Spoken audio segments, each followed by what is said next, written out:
Okay, I can't think of a governor of the Bank of England, certainly in my lifetime, following economics and politics, using a word like apocalypse. It's pretty extraordinary, isn't it? It's really interesting because he's not the only one who's using words like that.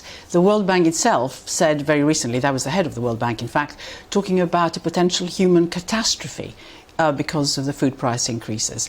And what they've done is they've set up a special fund, which is at present $170 billion, to use for the poorer nations, which of course are right now the ones that are worst affected. And it's interesting, we talked about, the price increases that Archie Norman was referring to, which are, by comparison to how fast food prices are going up across the world, pretty modest. And if you look at food inflation right now, it's at around 6%. So what's been going on is that they haven't been passing, those supermarkets, on all the costs of the extra prices they have to pay themselves in terms of the ingredients they're putting into their food, which they sell to us. So for the moment, yes, of course, it is very significant by comparison to where we were just a few months ago, but it isn't apocalyptic yet in terms of what the consumer has to pay. No, we know that Ukraine's very important in terms of wheat production. I think 80% of the sunflower oil that we use in this country comes from Ukraine.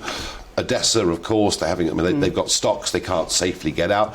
I do understand all of this. I'm not downplaying the difficulties, but I still think it's a very irresponsible, somewhat fear-mongering word for someone like that to use. And I suggest to you that he's doing it to cover up for his own incompetence in terms of managing inflation and getting all his predictions wrong.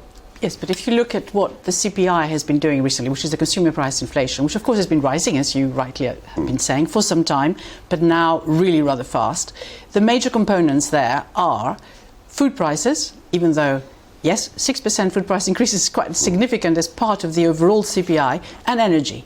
So those are the two areas that have been rising. Both of those are external factors. So you can forgive him for using those words because the reality is that he's not the only central banker who's been affected by this. We've seen the Federal Reserve in the US. We have seen the European Central Bank, which hasn't even raised interest rates yet, although it's promising to do so. It will.